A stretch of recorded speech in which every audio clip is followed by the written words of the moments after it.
Welcome to today's Attaining the World's Beyond review. Today we are concluding chapter 27. Specifically, we are focusing on the light that brings correction. This section is a very, very important part because this is where we're beginning to get into the technicalities of how spiritual correction happens. So far, we have been talking about faith, and we've defined faith in many times round. And we know that we cannot enter spiritually. In fact, we cannot even start spiritual work without walking in faith. But the object of working in faith is perhaps never covered in such a detail that as this particular chapter begins to delve into it. It talks about light and it talks about the different types of light and what they actually do. But before we do so, I think I want to draw attention to this particular page, 359, which talks about blessings. Is it not wonder that all the world around us, every one of us, we want to be blessed. We want blessings, and it comes in all different shapes and sizes. We want to be blessed in our corporeal life. We want to be blessed in all areas of our lives. But nonetheless, we don't understand how to invoke blessing. And this chapter actually defines what blessing is. And then when we begin to talk about the light, you begin to understand why this aspect of this chapter is so important. So I'm going to read what it says. It says, blessing is defined as an outpouring of the light of mercy or Hassadim from above, which is possible only when we are engaged in altruistic act. It is said by Kabbalists, the needs of your people are great, but their wisdom is slight. The needs are great precisely because the wisdom is slight. So we learned from this chapter that there are two lights. There's one which is called Hochma and the other which is called Hassadim. It talks about Hochma is the light of knowledge, reason, and wisdom, but that's all just terminology. What does Hochma do exactly? It is the lights that enable us to first reveal the evil our intention, the evil in our desire. Then it enables us to sort out that evil inclination, transform it into good inclination for the benefit of others. So in other words, we are going to use the same desire, but rather than use it for ourselves, we use it for the benefit of others. So that's what that particular light does. Then it talks about another light called Hassadim, but that light is just pure mercy, unity, and confidence. And that light is the desire to give.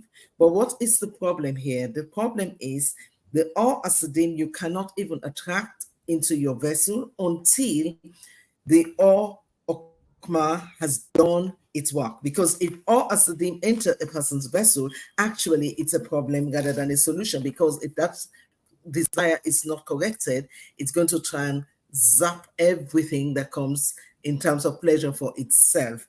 And to be honest with you, it made me reflect on some of the things that I've seen in, I dare say, in the religious world where I grew up. That I think perhaps what brought so many people's downfall is perhaps they were not even, their vessels were not really prepared to receive the lights, and when it comes through, it just destroys them. And we should be very, very careful what we ask for when we're asking to rise up in the spiritual world. When we are not yet prepared, what could happen potentially, we could take the pleasure for ourselves, and the moment we take the pleasure for ourselves, we bring destruction in our lives. And this was one thing that I grasped very quickly here, thinking, oh my goodness, but this could be why certain types of people actually destroy themselves in the spiritual path, because their vessels were not corrected properly to accept the light in. Francis? Yeah, thank you, Sheila. Yeah, you've covered the most, I think, the very theme of this chapter. But as you said, it's a very crucial chapter, once again, to remark that. And also, he says that all the work that we do essentially is to just develop that vessel, to build that altruistic vessel. Because as you said, if without altruism and without the protection of the light of Hassadim, the light of mercy, on the altruistic actions or reactions, an individual, stands the tendency or the temptation to utilize the light, to just gratify oneself. And I also have to mention that from the Creator, there is only one light. The source is just one. From the perspective of the Creator, is only one light. But then the individual experiences the light as we do the work, as we prepare our vessels.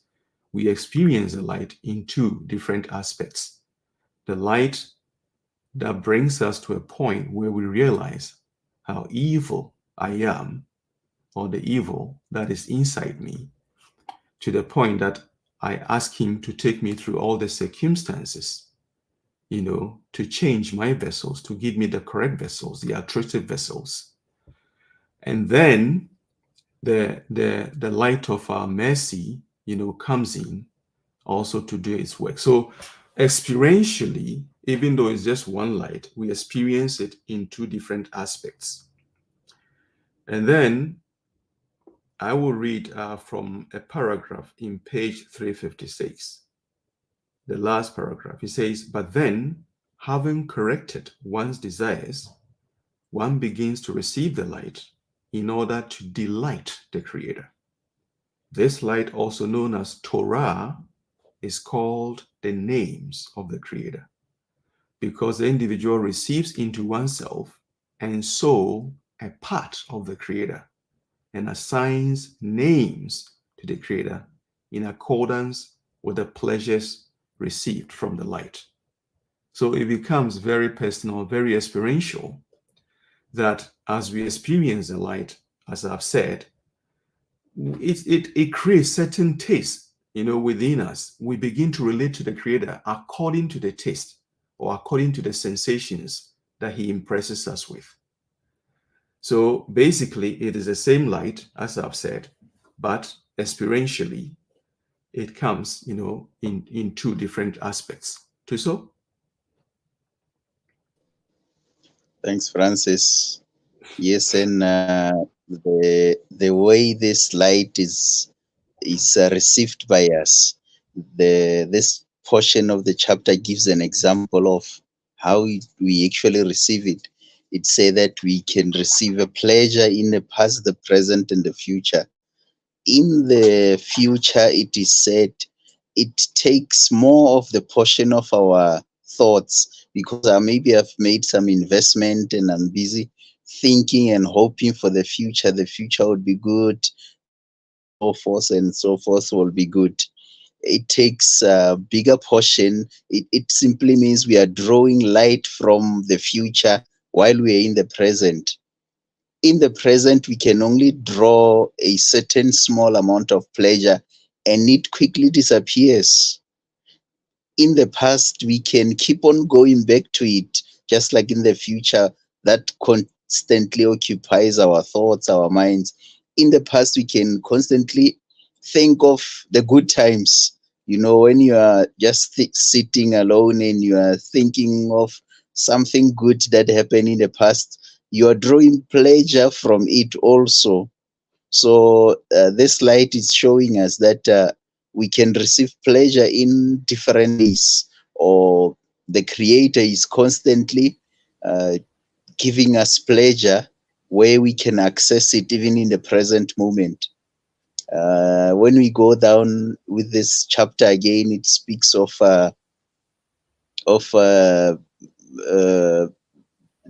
being there, not being a middle part, either reception or bestowal, either heaven or hell, or altruism or egoism. So it simply means that our default mode, it's all about reception for myself. I always think for me, myself, and I. everything that I do, that I think consciously or subconsciously, it's all for my reception.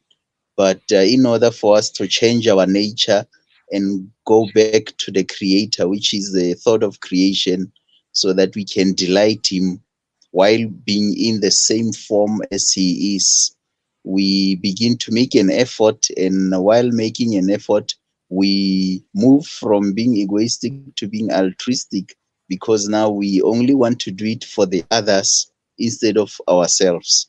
So it's a very deep chapter, an interesting chapter.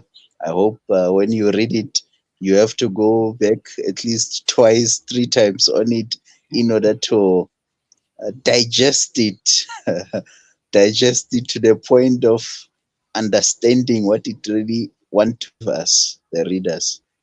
Godfred. Yeah, thanks too. So I'll share with you just small parts of the page 360, paragraph there.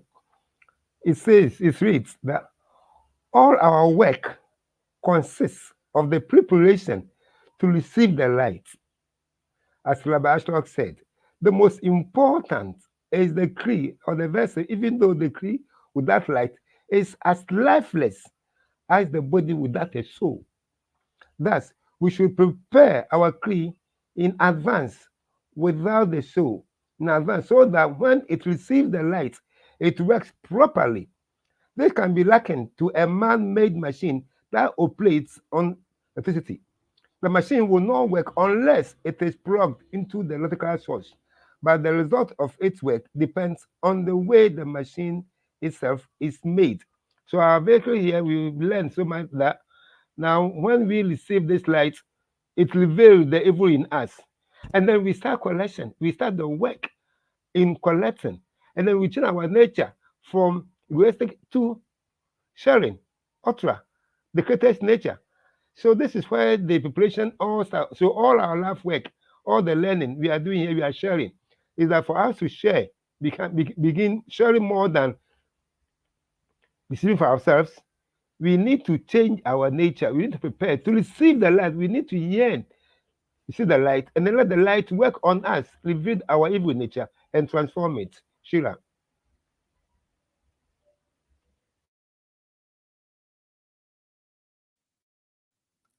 Okay, thank you so much. I'm going to go back to the start of the light because we need to be very clear about what the book says about this light. The light, it says light that brings correction. There are 2 kinds of light of the Creator. The light of knowledge, reason, and wisdom called Hochma, and the light of mercy, confidence, and unity, or Hassadim. And in turn, all Hochma comes in 2 types according to its action upon us. So in other words, there are 2 types of light. All Hassadim and all Hochma are 2 different types of light. But all Hochma has multiplicity of job that it does. And that's why it has subsets below it. It's so important that we understand these 2 aspects in the book. By the time you go further, it talks about desires. It talks about 32 pathway in Malchut. There are 320 desires of Malchut that needs to be corrected. And the correction has to come through Hochma, because Hochma is the one that makes the separation, that reveals the evil inclination, that gives a person the strength to overcome that evil inclination. Then it transforms it and enable that person to use that desire to give, to perform an altruistic action. Until all of that correction happens, a person cannot really receive or Hassadim and enter the I would say the kingdom of heaven or the spiritual world. Because if all Hassadim was to enter into a person's vessel when all Hochma hasn't completed all this correction, then that person is very likely going to chase the pleasure for itself. The other aspect that I think was very, very important was the fact that there are 288 desires aside these 320 desires, which are neither good nor bad. But once the 320 desires have been corrected, a person can then reach a state where they reach what is called affairs essed, which simply means they are not selfish. They have cleansed themselves from all the selfishness and they are now unselfish. And it's so important that a person, in fact, it says out openly, you cannot ever enter the spiritual world if you have one iota of selfishness within you. And that's because there are two lights operating within a person, and therefore all Hassadim entering any person's vessel with selfishness will destroy that person. This other light of the Torah happens to be another light which then delights the creator. It's specific light where a person has been corrected. Now they are yearning to correct the world, to help the creator, like a partnership with the creator to bring correction to the world. Almost certainly a pathway to bring blessing to the world. So it's so important, the Kabbalists have attained all of this, and they've given us this treasure called the attaining the worlds beyond. And I hope that we can read it and not add anything on it. I'm talking to the audience here. Do not add what is not written, because the author always emphasizes that what is not written should not be added, because if you add new idea into what is written, you won't get the results the author actually talked about, because you've just changed the process. So we wish you all the best. Until next time, we see you again. So thank you very much for watching.